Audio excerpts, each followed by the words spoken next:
Se divide para su estudio en 4 cuadrantes, como puede verse en el dibujo, y la mayoría de los cánceres de mama se ubican en este cuadrante superior externo.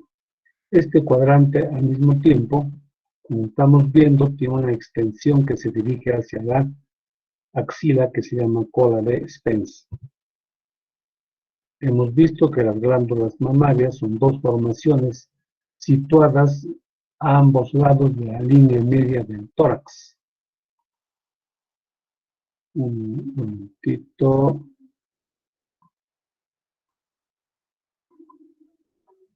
Necesito el puntero láser. Ahora sí. Se extiende entre la tercera y la séptima costillas. Su función es la de nutrir al recién nacido. Bien, habíamos hablado de que en la anatomía externa de la mama se reconoce el surco submamario y al centro una zona hiperpigmentada que se llama areola, en cuyo centro se encuentra una papila que se llama pezón. Estábamos estudiando la estructura de la glándula mamaria, recordando que la glándula mamaria se considera una glándula sudorípara modificada. Está situada en pleno tejido celular subcutáneo. Varias veces hemos recalcado y repetido que todo el cuerpo humano está cubierto de piel, debajo de la piel el tejido celular subcutáneo y debajo de este siempre hay aponeurosis profunda.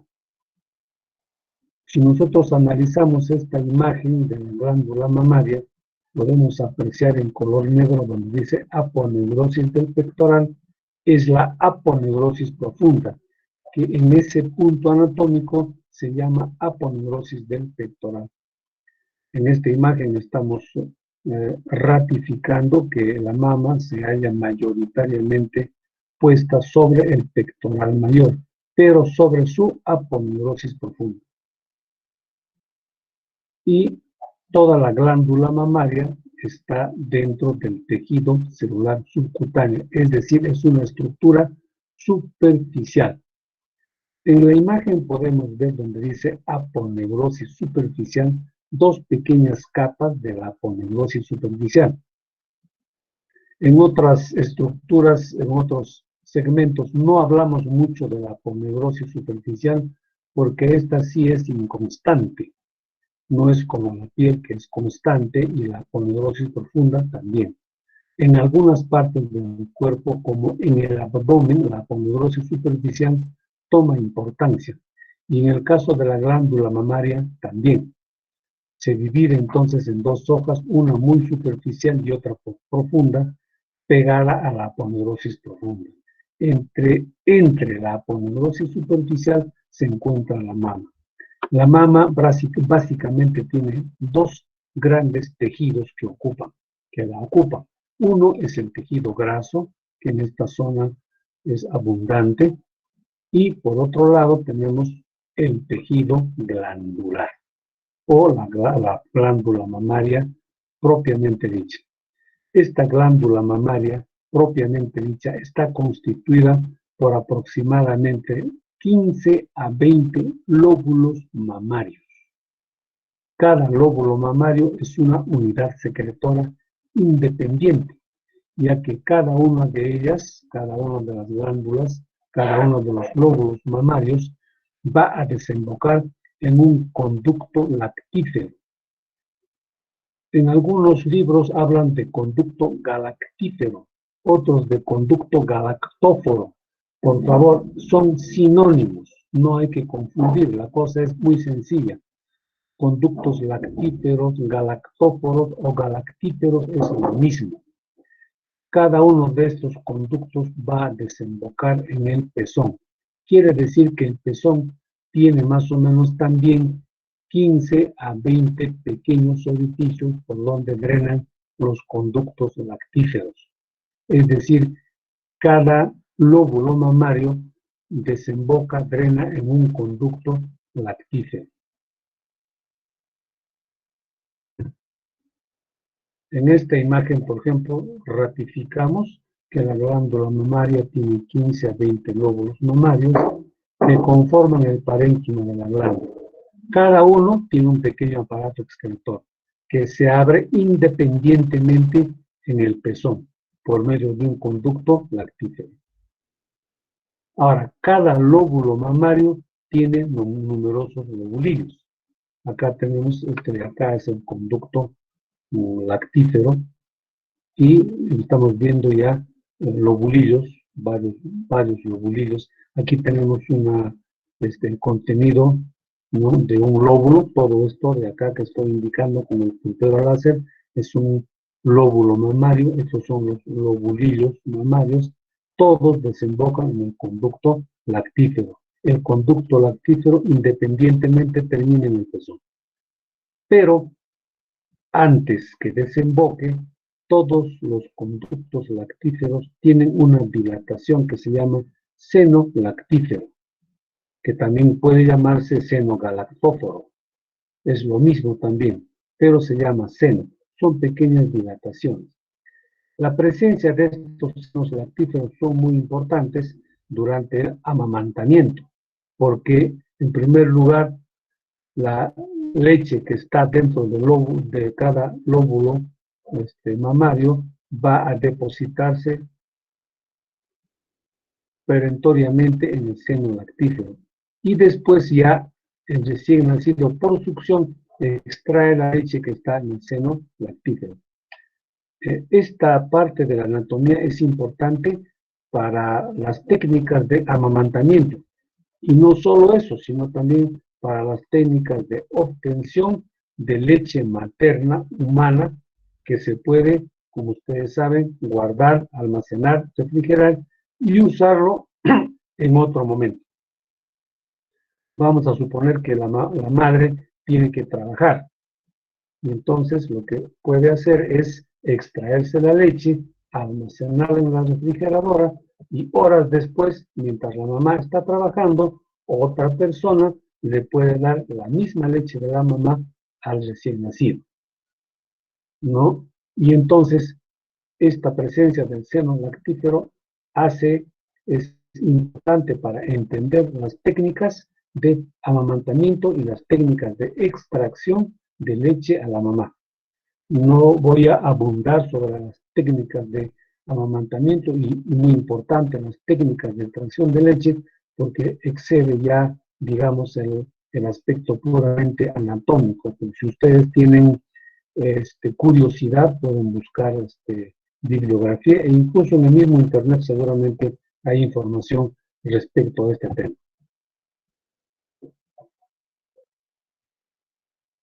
Los mamíferos, muchos mamíferos, tienen varias glándulas mamarias, no como el ser humano tiene solamente dos. Esta línea que se llama línea mamaria o línea láctea, si ustedes han visto algunos mamíferos como los perros y los gatos, tienen varias glándulas mamarias, pero dentro de esta línea o vía láctea, línea láctea, ¿no? Así es. Y todavía se puede ver durante el embrión, donde en la etapa de crecimiento embrionario del ser humano también puede verse este reborde. Pero cuando una persona adulta, ya mujer, puede hacer de que tenga algunas glándulas mamarias más una, pero siempre dentro de la línea láctea. Cuando existe más de una mama en la línea láctea, decimos que se llama polimaspia. Es una alteración congénita, polimaspia, pero no es raro encontrar, simplemente nos está recordando filogenéticamente que somos mamíferos. Muchas veces no hay dos mamas, sino pueden haber rezagos de solamente pezones, y eso se llama politelia. Tanto la polimastia como la politelia siempre van a aparecer en la línea láctea. excepcionalmente pueden aparecer fuera de esta línea láctea, excepcionalmente. Y entonces es importante conocer, porque muchas veces nosotros durante el examen a un paciente o a una paciente podemos encontrarle una especie de verruga y nosotros pensamos que es una verruga, cuando en verdad es una politelia. En el caso de la polimastia y durante la época de la lactancia, esas mamas supernumerarias también pueden producir leche. ¿Cómo está irrigada la mama? Básicamente por ramas perforantes de la arteria mamaria interna. El día de ayer hemos estudiado las ramas de la arteria mamaria interna o torácica interna, que es una arteria que es rama de la subclavia. La arteria mamaria interna entonces va a descender por el tórax justo más o menos a 1 centímetro por fuera del borde externo del esternón. Y aquí van a dar varias ramas. Ayer habíamos visto que dan pequeñas ramas para el timo, para los bronquios. Y también van a dar una arteria importante que se llama pericardio frénica. Ya la vamos a estudiar más adelante. Pericardio frénica es una arteria que va al pericardio y a irrigar el diafragma. También da ramas intercostales anteriores. Estamos recordando la clase de ayer. Ramas intercostales anteriores que se anatomozan con las intercostales posteriores. Otra de las ramas que son estas que se llaman perforantes, entre el primer y sexto espacio intercostal, pero de la segunda al quinto arterias perforantes, ramas de la mamaria interna, son las ramas que van a irrigar la glándula mamaria. A excepción de las circunflejas, el resto de las ramas de la arteria axilar, la torácica superior, la mamaria externa, la croniotorácica y la subescapular, dan ramas a la arteria axilar. La más importante de estas es la mamaria externa. Entonces, fácilmente uno puede recordar mamaria interna, mamaria externa, ¿no? Sus ramas van a irrigar la glándula mamaria. También algunas ramas de las arterias intercostales también van a irrigar la mama. Esa es la irrigación de la mama. Aquí podemos ver en una imagen, en el lado derecho tenemos la arteria mamaria interna, que está dando las arterias perforantes. Se llaman perforantes porque van a perforar la pared torácica hacia afuera y como ustedes están viendo, segundo, tercero, cuarto, quinto, arterias perforantes, ramas de la mamaria interna, están irrigando la glándula mamaria. Acá tenemos la arteria mamaria externa, ¿no?, que va a dar ramas también para irrigar la mama. La arteria subescapular, la arteria croniotorácica, también van a dar ramas a la mama, pero más de menor importancia. Igualmente las intercostales. El drenaje linfático de la mama tiene capital importancia, íntimamente ligado a la enfermedad del cáncer. El cáncer de mama es una enfermedad relativamente frecuente, dado que es uno de los principales cánceres en las mujeres a nivel mundial. Los cánceres más frecuentes en la mujer es el cáncer, si hablamos del Perú, el más frecuente es el cáncer de cuello uterino. Luego le sigue el cáncer de mama. Luego tenemos el cáncer de estómago, cáncer de colon, cáncer a la tiroides, entre las más frecuentes. Entre estos 4 o 5 cánceres está más o menos el 80% de todos los cánceres que va a atacar a las mujeres. El cáncer de mama tiene entonces mucha importancia, dado que el principal arma para poder combatir el cáncer de mama es el diagnóstico precoz. Aparte de las medidas generales de prevención, lo principal es el diagnóstico precoz. El diagnóstico precoz se debe hacer mediante la detección de cualquier tumor que aparezca en la glándula mamaria, mediante la palpación manual que se hace la mujer una vez al mes después de cada menstruación. Cuando aparece un tumor sospechoso, entonces de inmediato debe consultar con el ginecólogo. Sin embargo, hay que aclarar que más o menos quizá más del 99% de tumores que aparecen en la mama no son cáncer. En otras palabras, no todo tumor de la mama es cáncer. Hay muchísimas causas que producen pequeños tumores. Pueden ser simples bolitas de grasa, ¿no? O sea, los lipomas, y una serie de tumores benignos que hay en la mama, ¿no? Pueden haber pequeños quistes, etcétera. Entonces, no es pues para asustarse y decir, ya, la persona se encuentra un tumor y es cáncer, de ninguna manera. Estamos hablando de acciones preventivas y, más que nada, de diagnóstico precoz. Entonces, eh, el cáncer de mama es una enfermedad frecuente y, como sabemos, si es que se deja avanzar, tiene una alta letalidad. Y entonces aquí viene el drenaje linfático de la mama. Se reconocen 5 grupos ganglionales. Hay autores que le cambian un poquito el nombre y a veces también en la ubicación de los ganglios. Pero básicamente vamos a ubicar, por ejemplo, tenemos acá los axilares, íntimamente relacionados con pectorales. A todos se les puede llamar axilares. Hay supraclaviculares, subclaviculares, externales y abdominales. Entonces tenemos 1, 2, 3, 4, 5 grupos ganglionales. Cuando se detecta un tumor de mama, un cáncer, el tratamiento es una mastectomía, es decir, la extirpación de la glándula mamaria, siempre y cuando no haya dado todavía metástasis, ¿no? Más adelante vamos a aclarar estos conceptos.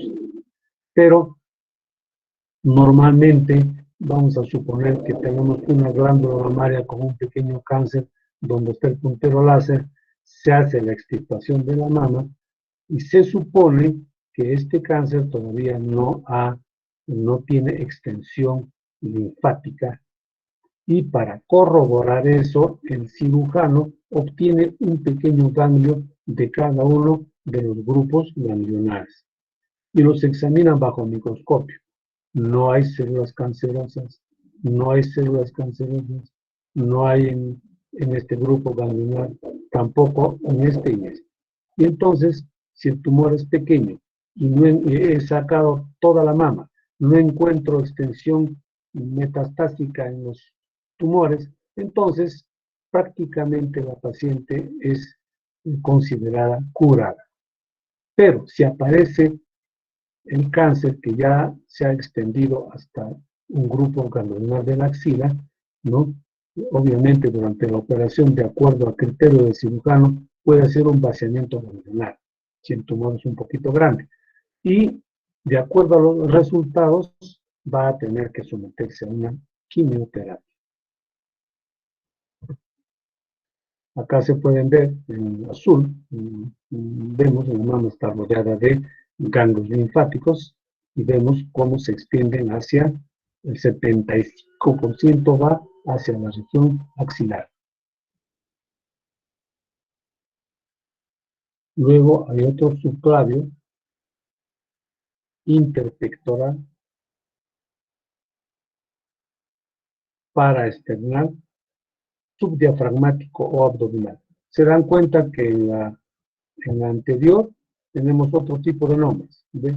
Hay ganglios axilares, pectorales, supra y subclaviculares. En cambio acá es una distinción un poquito diferente, pero esa clasificación es a veces un poco variable de acuerdo a los autores. Por ejemplo, en este caso nos están indicando, cuando dicen interpectorales, nos están indicando que a veces esto explica que un cáncer de mama de un lado pueda extenderse a la otra mama. Y entonces uno no se explica. Y la explicación es que existe comunicación mediante vasos linfáticos de una mama a otra mama. Y a estos ganglios acá se les llama interpectorales.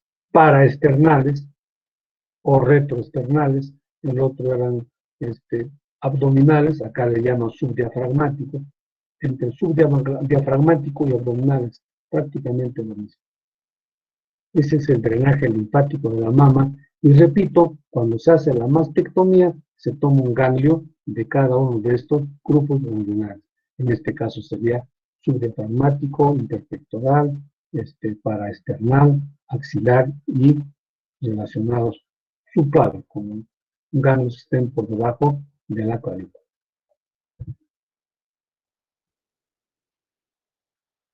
Esto ya lo hemos estudiado en parte en el miembro superior, solamente para recordar de que el drenaje linfático de todo el cuerpo humano a través del conducto torácico va a terminar en el ángulo yugosubclavio izquierdo. Y la gran vena linfática lo hace en el ángulo yugosubclavio derecho. En color marrón, en el lado derecho, es lo que drena el conducto torácico. Y la porción que está con rayas verticales es la porción, es la parte del cuerpo humano que es drenada por la gran vena linfática. La inervación de la mama, la inervación, por supuesto, sensitiva, ¿no? Porque no va a haber, pues, no tiene músculos para que tenga inervación motora. Está dada por el cuarto y quinto nervios intercostales. Ayer hemos visto cómo el nervio intercostal, ¿no?, va a dar una rama, va a dar ramas sensitivas que perforan la pared torácica y terminan dando inervación sensitiva. Entonces, la inervación sensitiva depende de los nervios intercostales, del cuarto al sexto nervio intercostal. En el varón, histológicamente, es muy parecido a la mama de la mujer. Solamente, obviamente, que en el varón está, pues, atrofiado. Durante la pubertad puede crecer por estímulo hormonal y esto se llama ginecomastia. Generalmente revierte espontáneamente. Excepcionalmente va a necesitar tratamiento quirúrgico. También puede haber cáncer de mama en el varón, pero es excepcional. Aquí, por ejemplo, podemos ver diversas etapas del cáncer. Este es un cáncer temprano que no sale de la mama, pequeñito. Aquí es donde debe detectarse precozmente el cáncer. En este caso ya se ha extendido hacia hemos dicho, 75% de los cánceres se extienden a la axila. Aquí ya se ha extendido a la axila. En esta etapa, una mastectomía radical más un vaciamiento ganglionar axilar es el tratamiento. Y la quimioterapia en expectativa. El problema es cuando se extiende más allá de la axila o de los ganglios, los grupos ganglionares que están alrededor de la mama. Se llama cáncer metastásico. Y entonces las células cancerosas empiezan a crecer lejos de la mama. Por ejemplo, en este caso puede ir a la columna vertebral, al cuerpo de la columna vertebral, a veces también a la diáfisis del húmero. Y estas células cancerosas destrozan el tejido óseo y pueden producir fractura. A este tipo de fractura se llama fractura patológica. Cuando una fractura se produce en un hueso anormal, se llama fractura patológica. Y esto puede producirlo el cáncer metastásico de mama. Algunos síntomas del cáncer de mama es, primero, la aparición de un tumor, a veces el pezón umbilicado, hundido, una deformación, un hundimiento, secreción anormal por el pezón, inflamación y finalmente, muy importante, la presencia de edema, que se caracteriza por que se llama piel de limón o piel de naranja. Cualquiera de estos síntomas hacen sospechar de que una persona puede tener cáncer de mama. La ecografía se toma en las pacientes que tienen alguna sospecha de cáncer de mama cuando tienen menores de 40 años.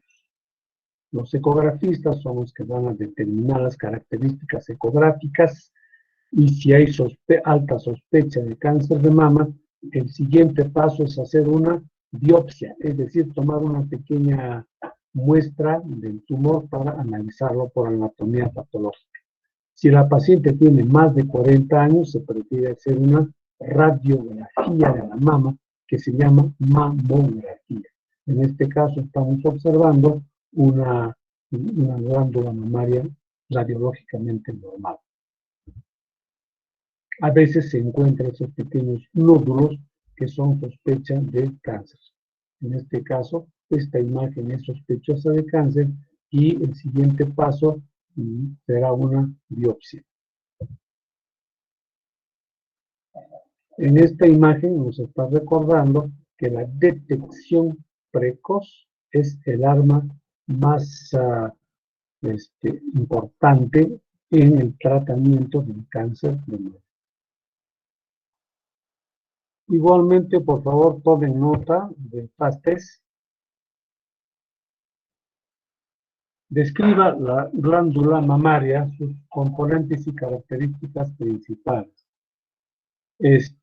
Hay algo importante que seguramente ustedes lo van a estudiar, realmente creo que se me pasó. Entre las dos hojas de la poneurosis superficial existen unos ligamentos que se llaman ligamentos suspensorios, que son los que van a atravesar la glándula mamaria, ¿no?, entre los lóbulos mamarios y entre el tejido graso. Se llaman así ligamentos suspensorios de la mama. Son muy importantes porque justamente, como su nombre lo indica, actúan como un sostén de la mama, porque no tiene músculos. La mama, como es una estructura que está en pleno tejido celular subcutáneo, no tiene músculos y por lo tanto no tiene, digamos, estructuras que la mantengan firme, a excepción de estos ligamentos suspensorios. Estos ligamentos suspensorios durante la época de la lactancia, cuando crece la mama, se estiran y después de la lactancia existen una serie de cuidados que debe tener la mujer, como el uso de adecuados sostenes para que después de este periodo las mamas no se cuelguen, ¿no? Bien, ¿sí? Repito entonces, me faltó hablar un poquito sobre los ligamentos suspensorios de la mama. En la clase de práctica seguramente se va a poder ampliar. Bien, tomen nota por favor de este FASTES número 2, que como ustedes ya saben, deben desarrollarlo, dibujarlo de la mejor manera posible, buscando la bibliografía más adecuada y subirlo a su portafolio virtual. Por ejemplo, la pregunta 1 dice: describa la glándula mamaria, sus componentes y características. Defina qué son los ligamentos suspensorios de la mama. Haga un dibujo y señale su importancia, acabamos de decirlo, ¿no? Luego es ya dibujar la segmentación bronquial del pulmón derecho y la segmentación bronquial del pulmón izquierdo.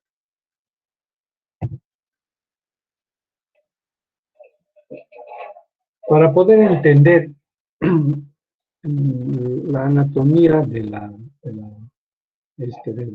este caso del espacio pleural, presentamos este caso de un paciente de 19 años de edad que es llevado al hospital por haber sufrido agresión al ser apuñalado al salir de una discoteca.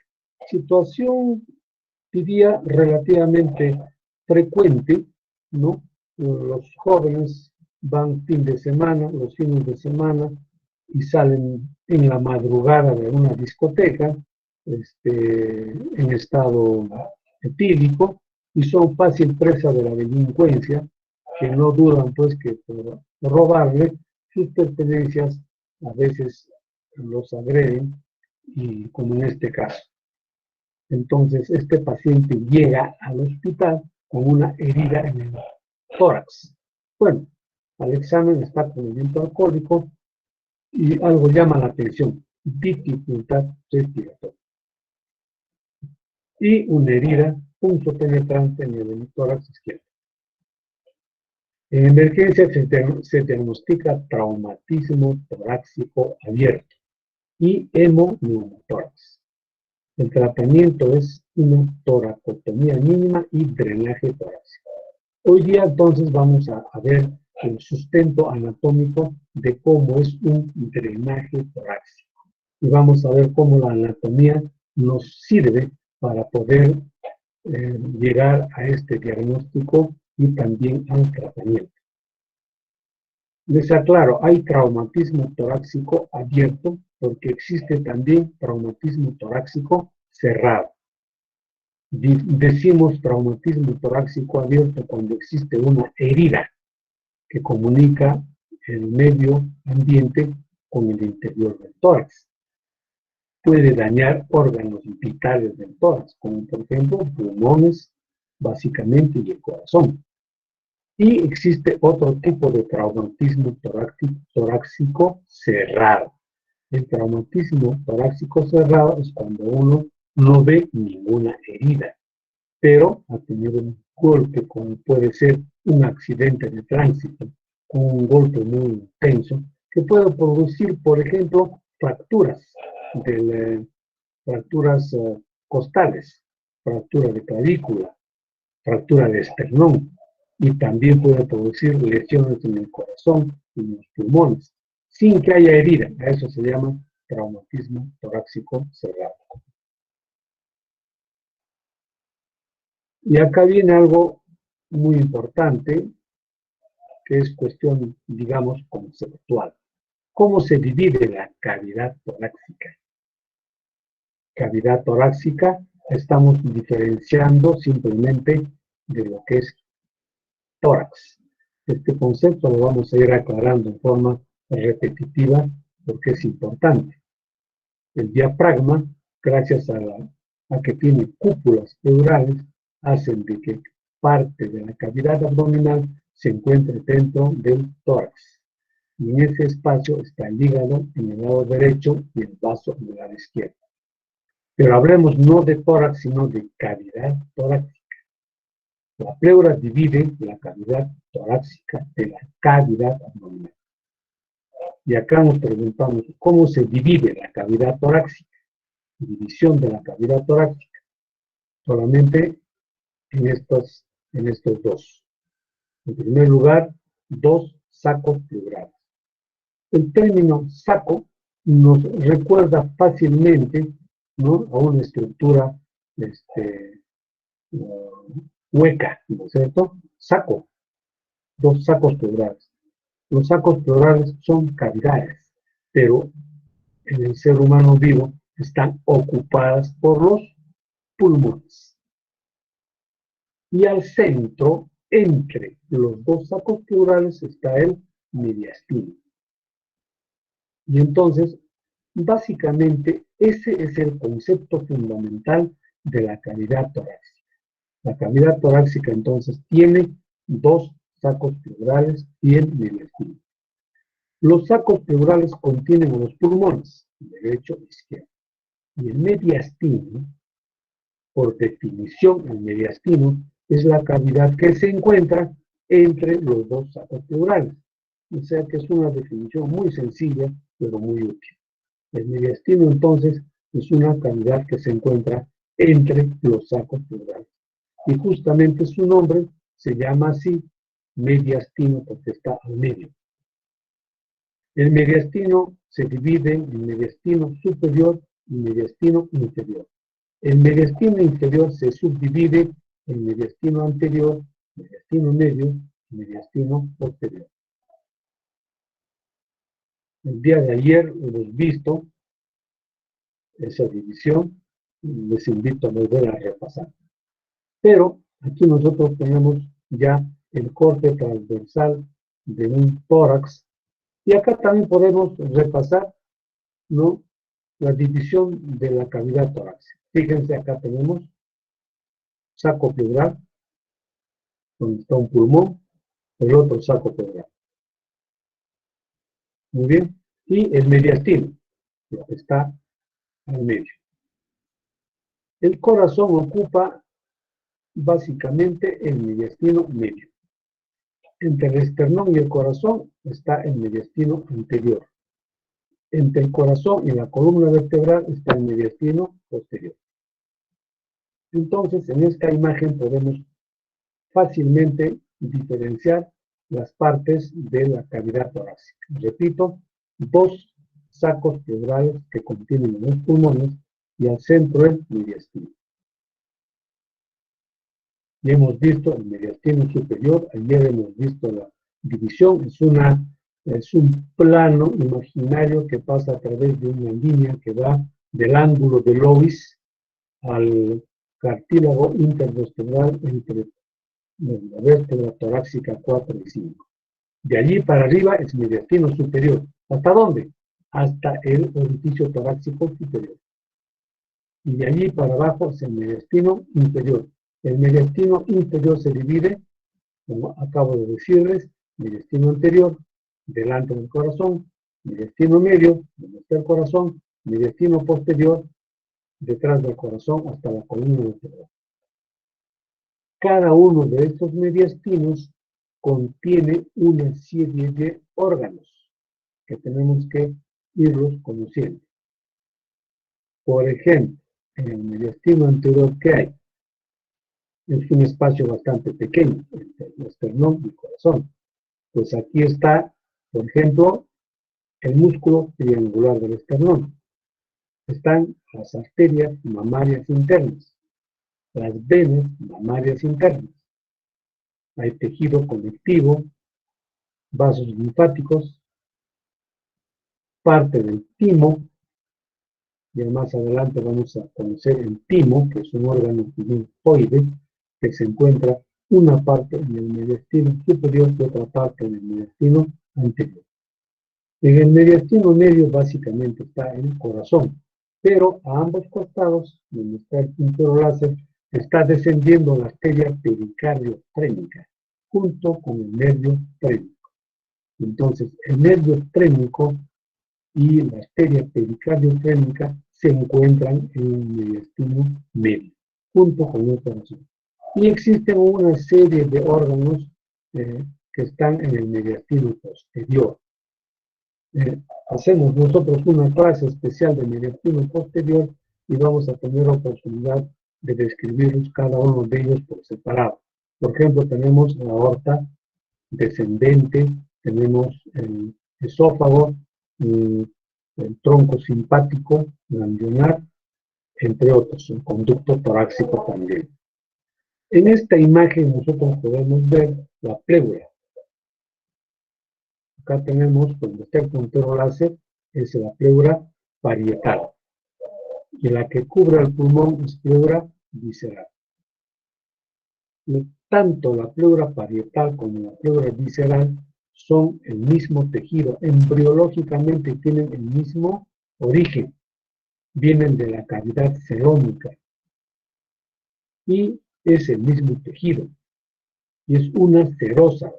Este tejido tiene la característica de mantener o fabrica, elabora líquido pleural, que es un líquido que actúa como lubricante durante el deslizamiento entre la pleura parietal y visceral. Durante los movimientos respiratorios, ambas pleuras se deslizan entre ellas. Y este líquido pleural que actúa como lubricante no permite que haya sonido perceptible por el estetoscopio, salvo que la pleura esté inflamada, entonces sí se va a escuchar. Se llama frote pleural. Si escuchan frote pleural es patológico, normalmente no debe escucharse. Si nosotros seguimos esta pleura parietal, está tapizando por dentro a la pared torácica y el tejido que lo une a la pared torácica se llama aponeurosis endotorácica. El día de ayer lo hemos visto. Esta pleura parietal, si nosotros la seguimos hasta el mediastino, aquí se refleja, o sea, se continúa alrededor del pedículo pulmonar. Y luego esta misma hoja, esta misma tela, cubre el pulmón. Pero cuando cubre el pulmón ya se llama pleura visceral o pleura pulmonar. De tal manera que todo lo que está pintado de anaranjado es un espacio que se llama espacio pleural. Este espacio se encuentra entonces entre la pleura parietal y la pleura visceral. Se considera un espacio virtual. Espacio virtual significa espacio potencial. Prácticamente no tiene contenido, a excepción de pequeña cantidad de líquido pleural que actúa como lubricante. A excepción de eso, no hay nada y por eso se considera un espacio virtual. Esta pleura parietal, tiene tres porciones. Tiene una porción costal que va adosada a las costillas.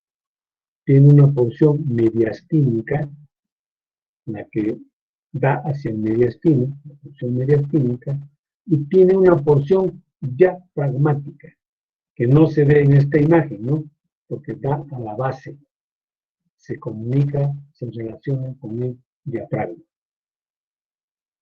Ahora, estas dos hojas, las dos hojas de la pleura parietal y visceral, delante del corazón, van a producir un reflejo, ¿no? Un receso que se llama seno costo mediastínico. Seno costo mediastínico. Esta, en cambio, es un corte frontal. Aquí sí podemos ver otra vez la porción costal de la pleura parietal, la porción mediastínica y la porción diafragmática. Acá tenemos el espacio pleural. Este es un dibujo esquemático. Por lo tanto, ustedes, donde está el puntero láser, pueden apreciar de que existe un espacio pleural que no parece virtual, parece real, pero solamente se ha dibujado así por razones didácticas. No debe verse de esa manera, porque ambas pleuras, parietal y visceral, normalmente están pegadas, adosadas, juntas, una a otra. Claro que el líquido pleural permite su deslizamiento de una sobre la otra, pero este espacio, como estamos viendo en este dibujo, no existe. Solamente es por razones didácticas. Nuevamente vemos cómo esta pleura parietal llega al pedículo pulmonar y se refleja y cubre el pulmón. Cuando cubre el pulmón, se llama pleura pulmonar o pleura visceral. Igualmente, aquí existe otro receso entre las porciones costal y diafragmática de la pleura parietal. Estas dos porciones, costal y diafragmática, forman un receso que se llama seno costodiafragmático.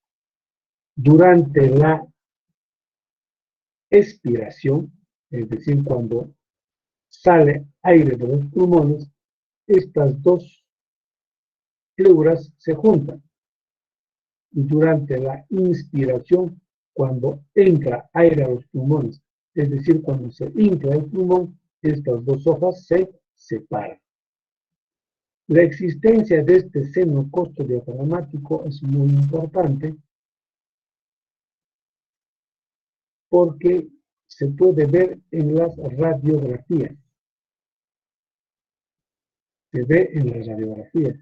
Y cuando está opacara este seno costodiafragmático es anormal y podemos deducir que hay líquido dentro del espacio pleural. Aquí nosotros tenemos representada en negro el diafragma, que está formando toda la cúpula diafragmática, y por lo tanto, donde está el puntero láser es parte del tórax, pero no de la cavidad torácica. En esta zona está el hígado, y en el lado izquierdo el vaso.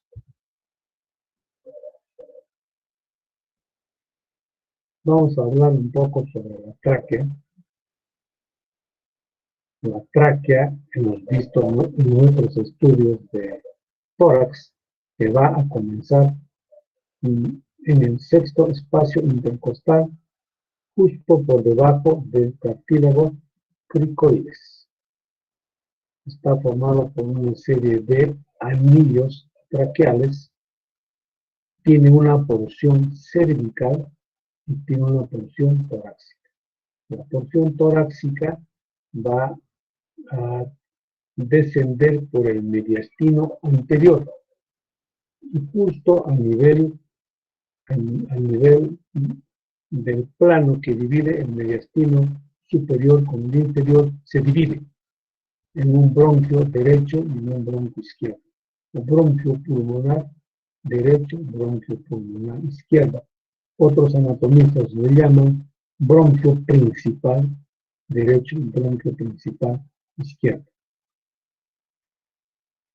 Esta tráquea entonces se divide en un bronquio derecho, cuya característica es ser corta, gruesa y tiende a ser vertical.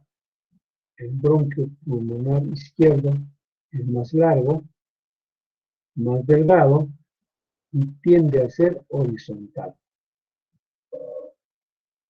El bronquio pulmonar derecho, como sabemos, se va a dividir en 3 bronquios lobulares y el izquierdo solamente en 2.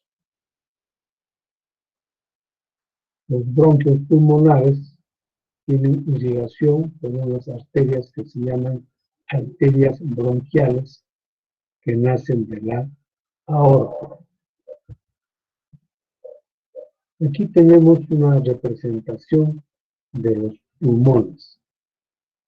Lo primero quizá que llama la atención es que estos pulmones, que nosotros observamos incluso en el cadáver, tiene este aspecto brillante. Y si nosotros palpamos esta zona, vamos a notar que es sumamente liso y brillante. ¿Por qué? Porque está cubierto de pleura visceral, como tiene que ser. Solamente una superficie bastante lisa va a permitir un deslizamiento con la pleura parietal. Y si hay líquido pleural acá que actúa como lubricante, entonces ya tenemos una idea. El pulmón del lado derecho, el pulmón izquierdo. El pulmón derecho tiene 3 lóbulos, lóbulo superior, lóbulo medio, lóbulo inferior. Y el izquierdo solamente 2 lóbulos, superior e inferior. El lóbulo superior con el inferior están divididos por esta fisura horizontal. Y el medio con el inferior por la fisura oblicua. El pulmón izquierdo solamente tiene esta fisura oblicua. La pleura visceral cubre completamente todo el pulmón, pero en el sitio donde están las fisuras, la pleura visceral entra dentro de la fisura hasta cierto punto, no llega hasta el pedículo, porque si llegara al pedículo no tendríamos un pulmón, sino 3 pulmones completamente separados, y no es así. Es decir, la pleura ingresa más o menos en forma variable 2 o 3 centímetros hasta el fondo de la fisura y luego se repliega para cubrir al lóbulo medio, igualmente al lóbulo inferior. El pulmón, tanto derecho como izquierdo, se le puede reconocer también tres caras, que son exactamente iguales a las porciones de la pleura parietal. Tenemos una cara costal, es decir, toda la cara del pulmón que da hacia las costillas, ¿no? Cara parietal. Una cara mediastínica, que da hacia el mediastino. Y una cara diafragmática, cóncava, porque justamente allí entra la cúpula diafragmática. Aparte de estas caras, se reconoce también la punta, que se llama vértice o ápex, vértice del pulmón. La presencia del vértice del pulmón es importante por una razón, porque más o menos alrededor de 1 centímetro o 1,5 centímetros está dentro del segmento cuello. Estrictamente, si nosotros tenemos acá el orificio torácico superior, una parte del vértice va a entrar al cuello. Es mínimo, pero de todas maneras, más o menos 1 centímetro está dentro. ¿Y por qué? Porque también la pleura parietal tiene también una porción. En la pleura parietal hemos reconocido 3 porciones, es decir, la costal, la mediastínica y la diafragmática. Debemos añadirle también la cúpula diafragmática. Cúpula diafragmática. A esa cúpula diafragmática entra el vértice del pulmón. Y por lo tanto, la cúpula diafragmática también está dentro del cuello, más o menos 1 centímetro, 1,5 centímetros dentro de la región del cuello. Este detalle es importante cuando se hace, por ejemplo, punción de la vena subclavia para hacer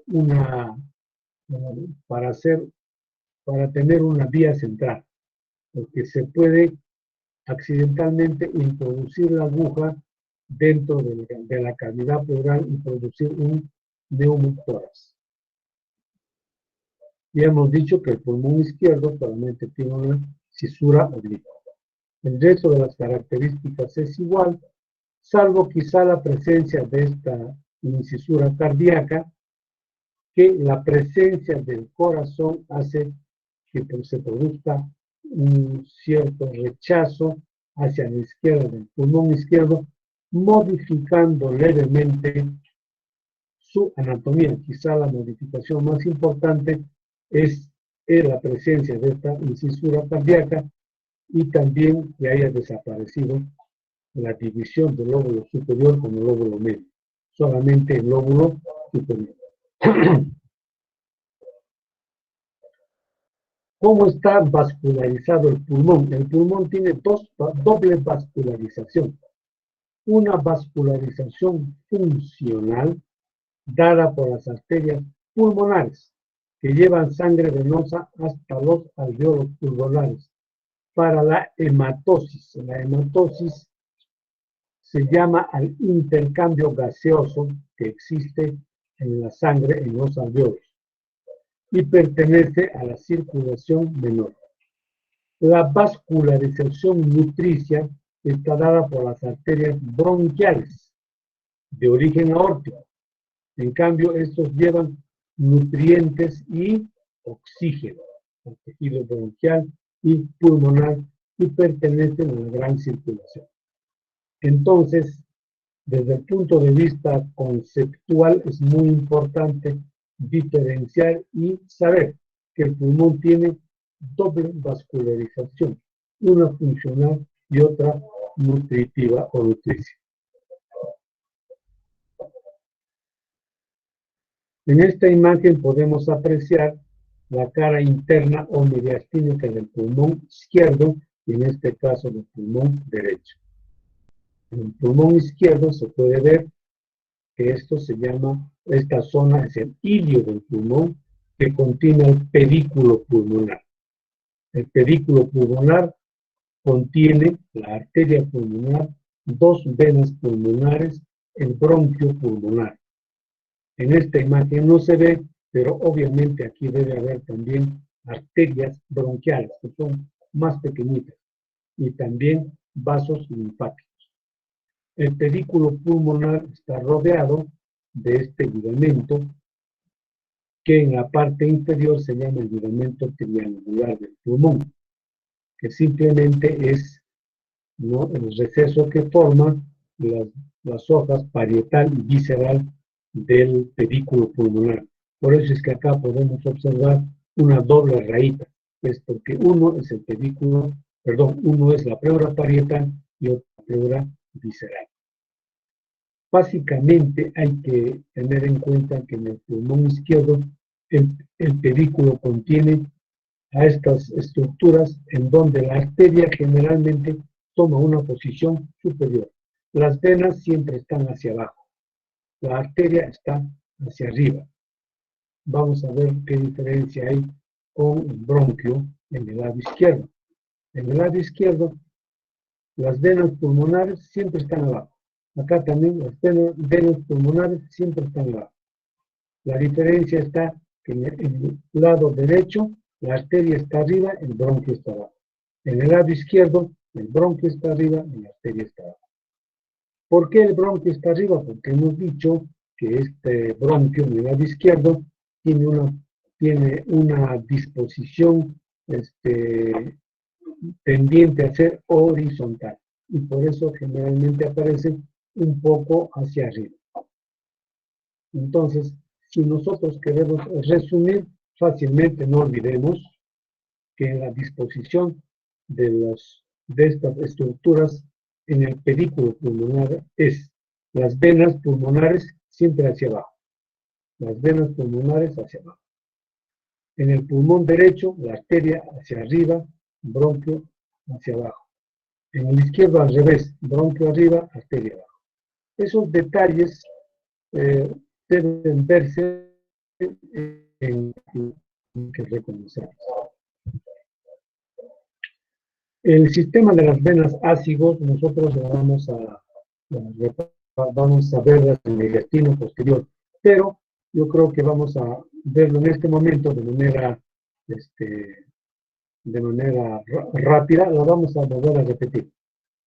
Bien, se llama sistema de venas ácidos a todas las arterias, perdón, todas las venas y sus tributarias que van a drenar las paredes del tórax. Se llama sistema ácido.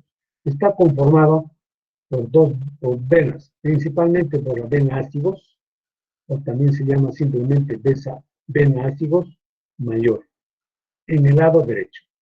En el lado izquierdo hay dos, una hemiácigos y otra hemiácigos accesoria.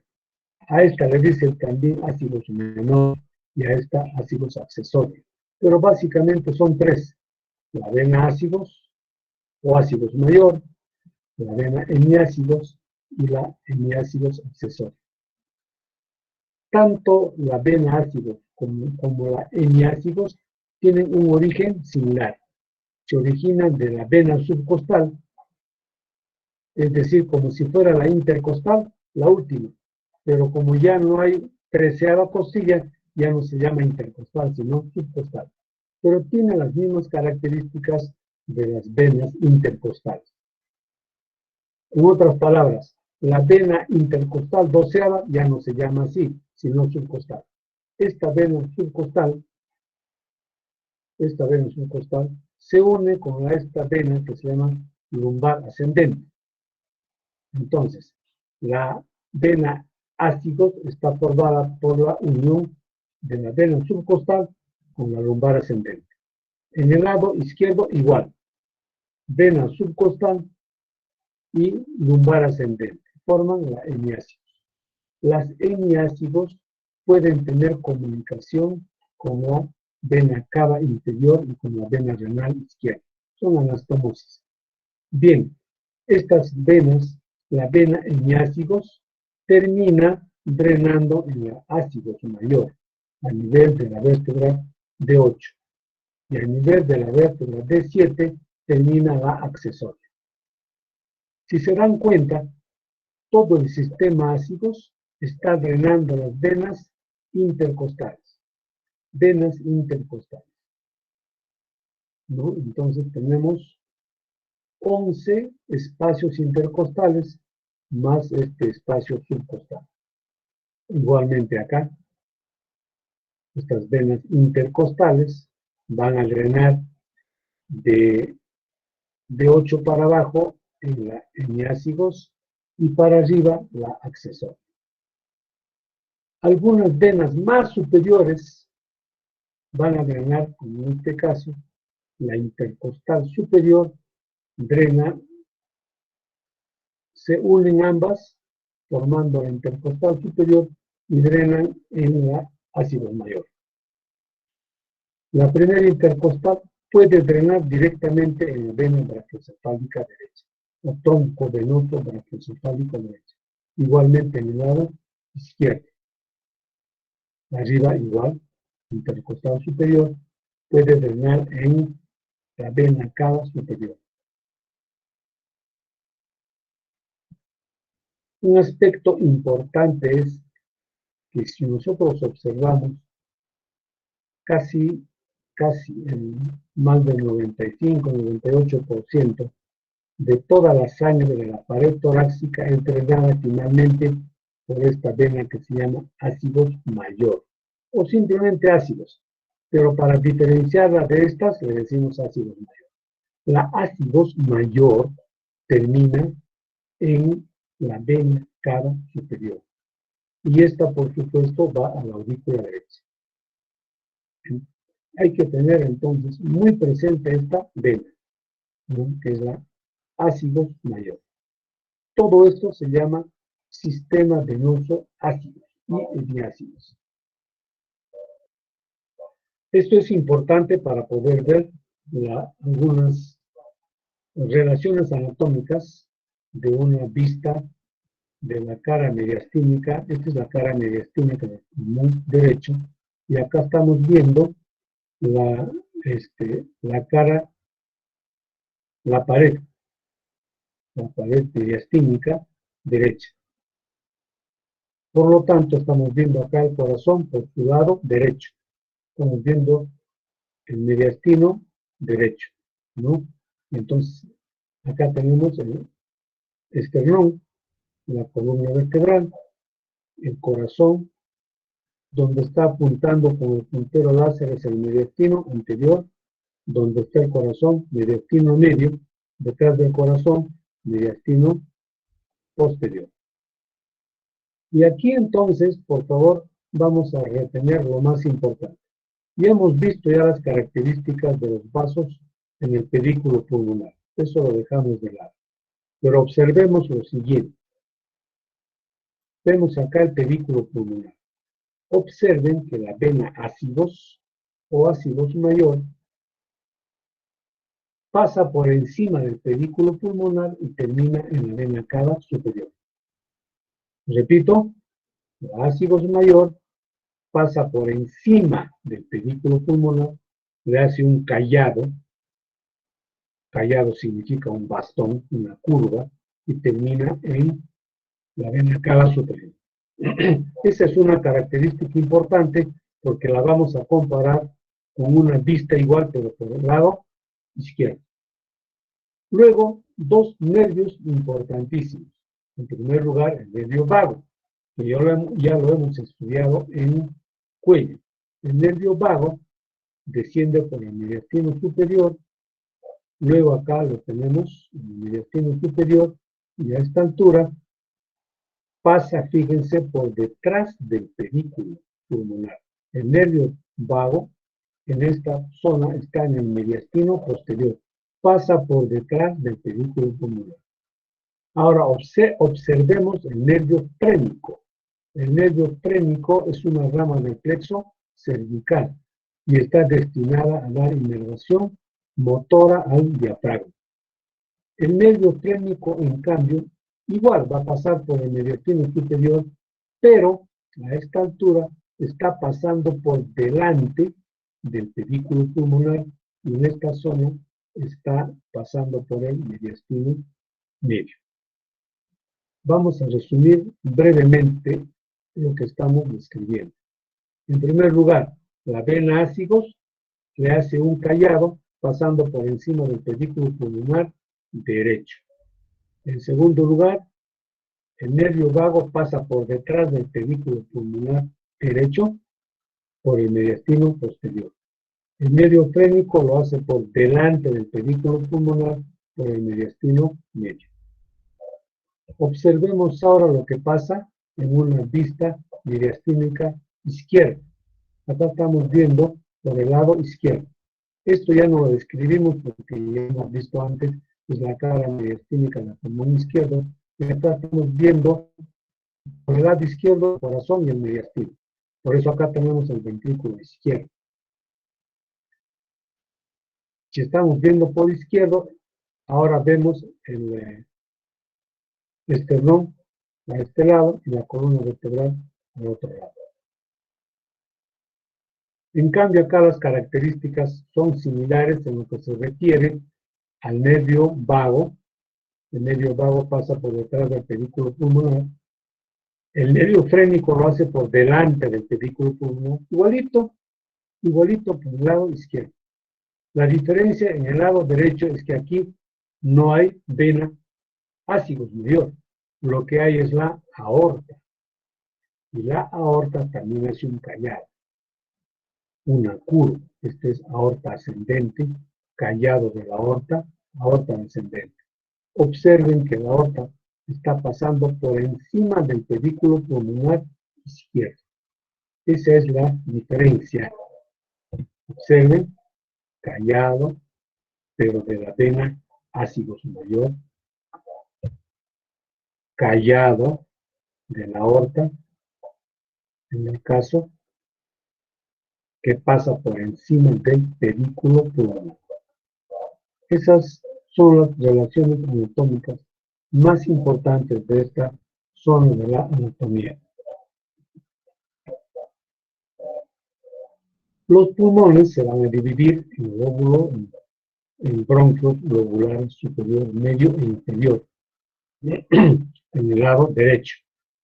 Estos bronquios se van a subdividir en bronquios segmentarios, que tienen cada uno nombres: apical, anterior, posterior.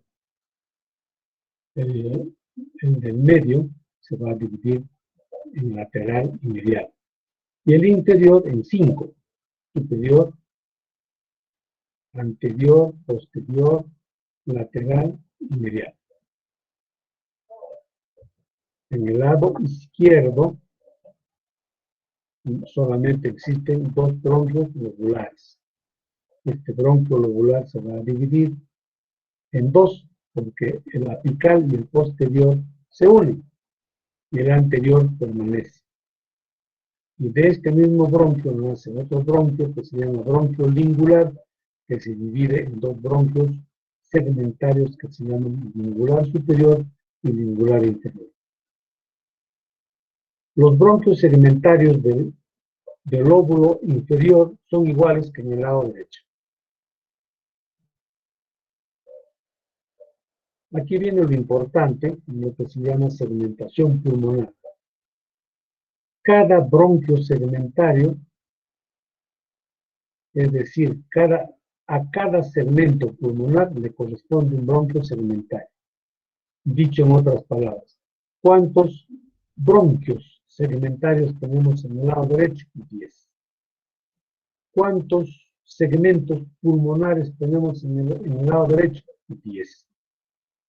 En el lado izquierdo hay 9 y también hay 9 bronquios segmentarios. Entonces, ¿cómo definimos un segmento pulmonar? Estoy apuntando al segmento apical. El segmento pulmonar es una porción de pulmón al que le corresponde un bronquio segmentario. Entonces hay que diferenciar segmento pulmonar de bronquio segmentario. El segmento pulmonar es un pedazo de pulmón. El bronquio segmentario es un tubo. ¿Cómo los relacionamos? Los relacionamos definiendo segmento pulmonar. El segmento pulmonar es una porción del tejido pulmonar al que le corresponde un bronquio segmentario. Y acá tenemos el apical, el anterior, el posterior, el lateral medial, el lateral medial y el medial. Estos dos son del bronquio medial, uno es lateral y otro es medial. Y hacia abajo hay 5. El superior, lateral basal, anterior basal, etc. Esto lo vamos a poder desarrollar mejor en la práctica. Este es otro concepto importantísimo, que es el árbol respiratorio. Si tenemos acá la tráquea, podemos hablar que el bronquio pulmonar principal es considerado la generación 1, como quien dice el papá, que tiene, en el caso del izquierdo, se divide en 2. Luego, el bronquio principal se va a dividir en bronquios lobulares. Lóbulos. El bronquio lobular se divide en bronquios segmentarios. Hasta acá ¿cuántos bronquios segmentarios tenemos en el pulmón derecho? 10.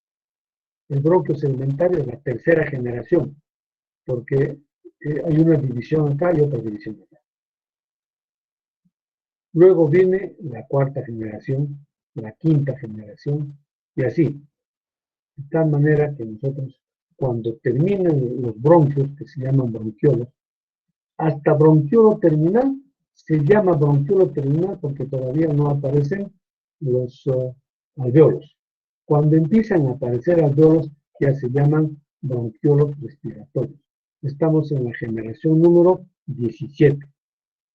Y la generación sigue dividiéndose hasta la generación número 23, cuando se alcanzan los alveolos, los sacos alveolares.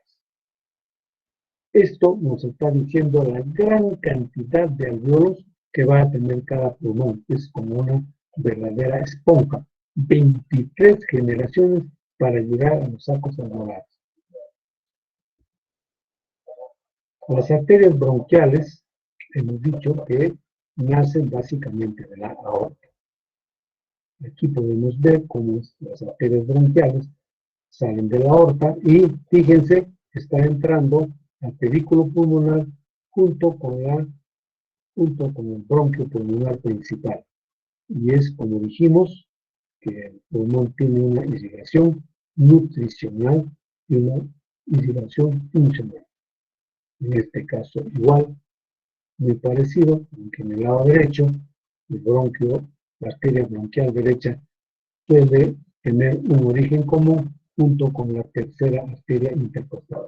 Pero básicamente también es de la aorta. Son las arterias bronquiales. Aquí podemos ver una imagen prácticamente histológica de cada uno de los alveolos, a donde de color azul tenemos la arteria pulmonar que está trayendo sangre venosa. Se realiza la hematosis y luego sale sangre arterial a través de las venas pulmonares. Estas venas tienen una disposición interlobular, intersegmentaria. En cambio, la arteria pulmonar tiene una disposición intrasegmentaria y se divide paralela a la división de los bronquios. Junto con ella también está la arteria bronquial, que en este caso está dibujada en rojo porque tiene sangre arterial. Esta, a pesar que es arteria, tiene sangre venosa y por eso se ha dibujado de color azul. Esta, a pesar que es vena, tiene sangre arterial y por eso se ha dibujado de color rojo. Las venas bronquiales, así como hay arterias bronquiales, también hay venas bronquiales, que básicamente van a ir a drenar al sistema de las venas ácidas.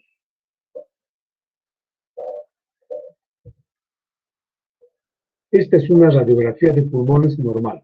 Observen abajo, importante, abajo, el seno, costo diafragmático derecho, seno, costo diafragmático izquierdo, completamente libres.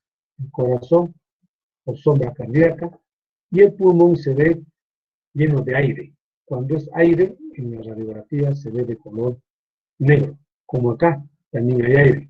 Aquí está la tráquea de los pulmones. Esta es una radiografía normal. Se puede ver la trama broncovascular normal, acá, la columna vertebral, las cúpulas diafragmáticas, el estómago, también tiene aire un poquito en la zona del fondo gástrico.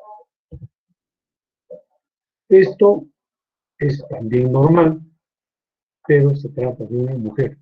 Las mamas pueden tener cierta condensación acá y dar esta imagen. Y si uno está desprevenido, puede pensar que es patológico. Es una mujer normal. Esto es el caso del paciente que hemos presentado al inicio de clase. Pero esto ya es una autopsia, ¿no? Aún cuando se hace autopsia, nunca debe haber sangre en la cavidad pleural, en el espacio pleural. Donde estoy apuntando está la pleura parietal y la pleura que cubre el pulmón, la pleura visceral. Entre la pleura parietal y la pleura visceral hay sangre. Se llama hemotórax. Puede haber aire y se llama neumotórax. Puede haber los dos, es hemoneumotórax. Puede haber agua y se llama hidrotórax. Puede haber pus y se llama piotórax.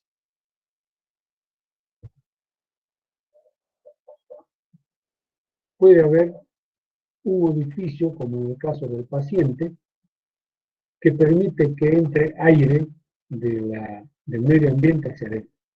Y acá un dato importantísimo.